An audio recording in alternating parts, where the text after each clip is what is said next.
यीशु मसीह की अदालत की जगह। जी हाँ, ये यरूशलेम में हैकल के पहाड़ के साथ ही, बल्कि जो हैकल सुलेमानी हैकल थी उसकी दीवार इस किला के साथ लगती थी।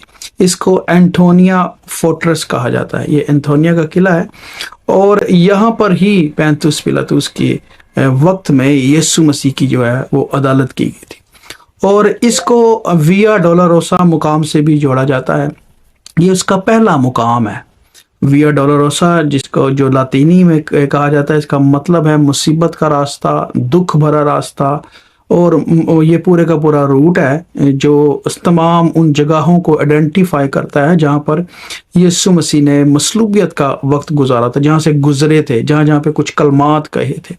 सो इसका जो आगाज होता है विया डोलोरोसा का, ये एंथोनिया कैसल से होता है, एंथोनिया फोर्ट्रेस से होता है। और ये माना जाता है कि ये रोमन टाइम में ये जो हाकिम था उस टाइम का, पिलातुस जो था, ये जो यहाँ पे आकर रहता था और उसकी रिहाइशगाह भी थी। ये गवर्नमेंट ऑफिशियल जगह थी कह लें के। हाँ, और जब भी ईदें होती थी, साल में 3 दफ़ा ईदें होती थी, तो बड़ी तादाद में जो यहूदी थे वो आते थे ईदों को मनाने के लिए। सो किसी किस्म का बलवा ना हो जाए, बगावत ना कर दें या अफरा तफरी ना हो, तो जो पिलातुस था, पैंतुस पिलातुस, वो यहाँ पर आकर रहा करता था। और यहाँ से ही, चूंकि ये शहर की निगहबानी के तौर पे भी था, ये फोर्ट्रेस था और यहाँ पे सिपाही ऊपर तैनात होते थे और अंदर सारी की सारी रिहाइशगाह थी। ये ऑफिशियल प्लेस भी थी, ये गवर्नमेंट का काइंड ऑफ ऑफिस भी था उस टाइम के लिहाज से। बड़ी पावरफुल जगह गिनी जाती थी ये। अच्छा, अब यहाँ पर हम देखते हैं कि इस ही जगह पर खुदावंद की अदालत हुई है।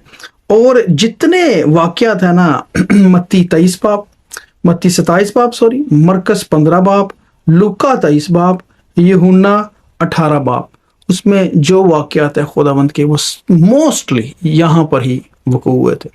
मत्ती में से मैं थोड़ा सा आपके साथ शेयर कर देता हूँ ताकि हमें पता चल जाए कि इसकी अहमियत क्या जगह की। सो यीशु मसीह को यहाँ पर पिलातुस के सामने पेश किया गया और पिलातुस ने कहा कि क्या तू यहूदियों का बादशाह है? और खुदावंद खामोश रहे थे, उन्होंने कोई जवाब नहीं था दिया। पिलातुस ने दोबारा पूछा कि क्या तू यहूदियों का बादशाह है? खुदावंद ने फिर कुछ नहीं कहा था। और लिखा कि वो ताज्जुब करने लगा कि ये अपने डिफेंस में क्यों कुछ नहीं बोल रहा। और यूहन्ना की इंजील में लिखा हुआ कि वो कहते हैं कि क्या तुझे नहीं मालूम कि मुझे तुझे छोड़ देने का भी इख्तियार है और मार देने का भी इख्तियार है? तो यीशु मसीह उसको कहते हैं कि अगर ये तुझे ऊपर से ना मिलता तो तेरा मुझ पर कुछ इख्तियार ना था। यानी कि ये तो इस घड़ी की बाबत है, ये तो इख्तियार खुदा ने ही तुझे दिया है, ये ठहराया हुआ वक्त है, ये खुदा के इंतज़ाम के मुताबिक हो रहा है, जो बनाए आलम से पेशतर से ठहरा दिया गया था। आमीन। सो खुदा उसको बता रहे हैं कि तू कुछ भी नहीं है। और हालांकि पिलातुस की जो बीवी थी, उसने आके इसी जगह पर यीशु मसीह को कहा भी था, अपना पिलातुस को कहा भी कि रात को मैंने इस रासबाज बंदे के सबब से मैं दुख उठाया ख्वाब में, तो इसको छोड़ दे, इसका कोई कसूर नहीं है। और पिलातुस छोड़ना चाहता था, खुदावंद को पिलातुस छोड़ना चाहता था। और उसने क्या किया? उसने ये कहा कि क्या मैं मसीह को तुम्हारी खातिर छोड़ दूं और बराबा को मसलूब करूं? क्योंकि उस टाइम में एक आदमी को छोड़ने की इजाज़त थी उनके कानून में, रवायत के मुताबिक।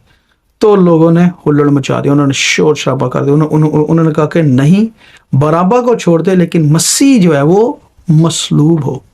और फिर जो था ना, उसने अपने हाथ धोए और उसने कहा कि मैं इस रास्तबाज के खून से अपने हाथों को पाक करता हूँ, साफ करता हूँ, मैं इसमें कोई नहीं शामिल, इसका खून तुम पर, तुम्हारी औलाद की गर्दन पर, नस्ल पर होगा। और उन्होंने कहा मसलूब हो, हमें कबूल है। सो दैट्स वाई मसीह को फिर मसलूब किया गया और इस ही जगह पे ये फैसला हुआ था। और यहाँ पर ही देखें, मसीह का चोगा उतारा गया था। हाँ, यहाँ पर अर्गवानी चोगा उनको पहनाया गया था और यहाँ पर ही ठट्ठों में उड़ाया गया था। यहाँ से शुरू हुआ था उनकी मुसीबत का आगाज, इसलिए इसको विया डोलोरोसा स्टेशन फर्स्ट कहा जाता है। ये पहला मुकाम है। और इसके अलावा कांटों का ताज यहाँ पर पहनाया गया। यहाँ पर उनको सलाम करते थे और कहते थे, यहूदियों के बादशाह आदाब। फिर थूका गया, यहाँ पर घुटने टेक टेक कर उनको सजदा किया गया। और यहाँ पर ही मसीह को सलीब थमा दी गई थी। और फिर खुदावंद जो उस सलीब को उठाकर तो सारे मुकामात से होते हुए کوہ کلوری کی طرف گئے تھے. سو یہ انٹونیا کا قلعہ ہے, ہاں جی, یہ فورٹریس ہے, اور یہ پہلا اسٹیشن ہے جہاں سے یسوع مسیح کی مصیبت کا آغاز ہوا تھا, جہاں سے ان پر کہہ لے کہ لاد دی گئی تھی صلیب, ہماری لعنتیں, ہماری بیماریاں, پریشانیاں, سب کچھ جو کچھ تاریخ, دنیا کی تاریخ میں, عالم کی تاریخ میں بلکہ ایک سب سے بڑا کام ہونے جا رہا تھا. سب سے بڑی لعنت بھی, سب سے بڑی مصیبت بھی یسوع مسیح اٹھانے جا رہے تھے. لیکن شکر خداوند کا کہ اس نے موت پر فتح پا کر ہم سب کو اس لعنت سے, اس موت سے زندگی دی ہے, رہائی دی ہے, آزادی بخشی ہے. آمین. God bless you.